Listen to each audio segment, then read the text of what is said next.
Hello, everyone. We are in Module 12, Leadership Necessities, and the final lesson, Lesson 4, Leadership and Workplace Culture. By now, with everything that I've given you, you really understand the impacts of leadership, especially authentic leadership, in regards to workplace culture. So, I kind of want to go over a few things that organizations do. And when I say organizations, I mean top managers that they do wrong pertaining to their culture, but impact their culture.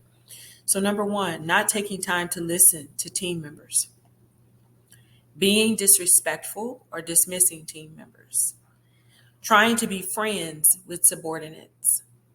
That is the worst thing that a manager can do. When you're a manager, there is a fine line between friends and respect. You're not there to make friends with people. You're there to lead people. You're there to help people and serve people, but not to be friends with people. And that line can be crossed really quickly when a manager hangs out and goes out with people. That's why it is so dangerous when people promote a person from within to management.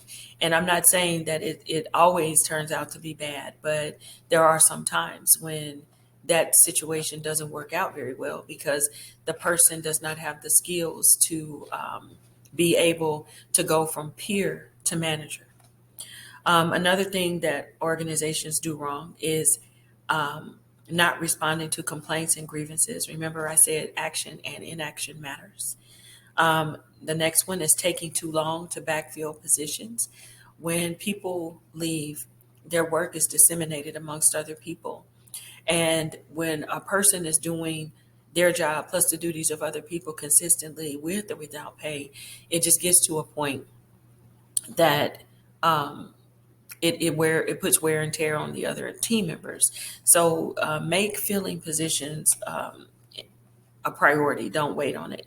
Not developing or promoting team members. So you have to make sure that you develop the people and the resources that you have by finding out if they want to go up a ladder or in a lattice. If there's a career ladder for them to grow into, you have to make sure that you develop their management skills, supervisory skills, and help them get the classes and different projects and opportunities that they need to grow. And if they are not good with people, to have a career lattice, a way for their job to be enriched for them to grow.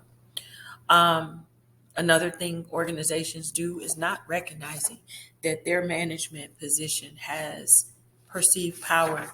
This is so important. When you're a leader, when you're a manager, let me take out leader, when you're a manager, that title comes with a perceived power, power to um, take somebody's job away, power to, in some way, affect that person's life or livelihood. So oftentimes people don't want to look at you as someone that they like. You have to prove your approachability and likability and that type of thing. But again, all the while keeping the lines unmurkied. You can't murky waters, but keep the lines drawn in terms of you know, peer versus manager. This is a peer, this is a manager, and there has to be respect for the position, but not fear of the position. Another thing organizations do is not giving timely feedback. Good or bad, feedback is a gift. And it needs to come in a time where the person remembers it. So if someone gets a compliment today, by tomorrow, this time, you should have sent an email to them or their team or everyone giving a compliment, the compliment that the customer gave about that person. If that person did something wrong today, by this time tomorrow, you should have addressed that issue of what they did wrong. Remember, it's not about being disciplinary or punitive, but about coaching that person to success. The next thing, not taking time to listen to team members. I think I expressed the importance of that throughout, so I'm not going to spend a lot of time on that. And also being disrespectful of team members and dismissing them, not to do that. I remember a manager that I had some time ago. I really wanted to know her. She just would not allow it. And she was one of these people who didn't like people, even though she was an HR manager. I went out of my way to try to talk to her. She wouldn't do it. She wouldn't bite. She just didn't talk to people. So I looked forward to my 6 month review. By the time my 6 month review came, I went to her office excited because now I'm going to get a chance to have a conversation with her. Well, her back was to the door. Her back was not facing the door. I'm sorry, her back was facing the door. Her face was facing the window. When I walked in her office for my 2 o'clock review, she turned around, handed me the already filled out review form, and told me to take it back and read it and give my comments in writing. I was so disappointed. I worked with that woman 2 years and never had a conversation with her. So it's important to your team members to do so. Another thing that managers do wrong, and when I say organizations, I'm talking about managers in organizations, hiring the wrong people. Oh my gosh, that is like the biggest thing to do. Remember, when you're interviewing people, you are interviewing them and they are interviewing you. You're interviewing for the job. You're also interviewing for the organization. So if the organization has values stating that we value integrity, we value trust and communication, we value this, that, and the other, but that person's values don't believe in that, and you can get to that by asking behavioral based questions and different things like that in an interview. If their values don't line up with your values, then you shouldn't hire that person, because if you do hire that person, you're most definitely going to have more problems with them down the road just because of the misalignment between values. Not properly onboarding employees is another issue that happens in organizations. As I said before, the way people start depicts their feeling about their job. So if they're not properly onboarded, not given the tools they need to navigate the organization, they're not going to stay. And if they do stay, they're not going to be happy. Promoting a great technician. You can promote people based upon skill. So a lot of times what people do is they only have career ladders. Here's the ladder. First you become this, and then you become a team leader, and then you become a supervisor, and then a manager, and no. There are different skills required with every level that goes here. So they take a person, let's say an accounting professional. They hired that person in accounting. And then that person is there 5 or 6 years, and they say, I want this person to be the accounting manager because they're great at accounting. Just because they're great at accounting doesn't mean they're going to be great as an accounting manager. There's a different skill level required to be an accounting manager versus an accountant.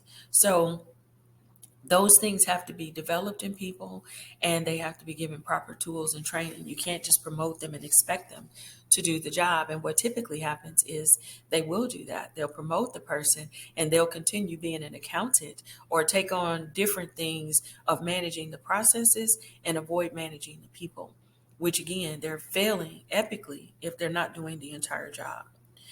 Another thing that organizations do wrong is not dealing with problem team members. Okay, remember we talked about culture.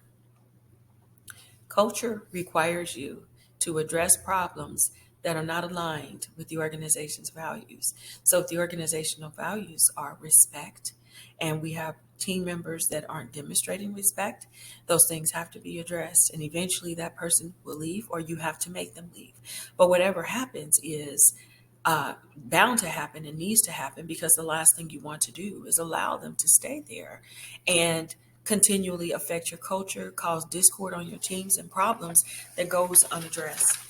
So I have given you guys a lot of valuable information regarding leadership, regarding authenticity, regarding organizational transformation, how trauma affects people in the workplaces, what sick organizations look like, et cetera, et cetera, et cetera.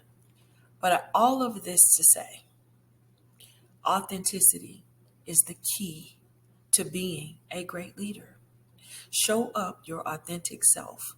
Find the organizations whose values match your values. Find the organizations whose leaders, high level ranking managers, demonstrate the values of that organization. And those are the organizations which you will thrive, organizations that allow you to use your gifts and talents. So, all of this to say, you are on your way to great leadership. You are probably almost there. And again, I'm going to remind you that a book called The Leadership Challenge by Kouzes and Posner is a great understanding of those 5 behaviors of exemplary leadership that I shared.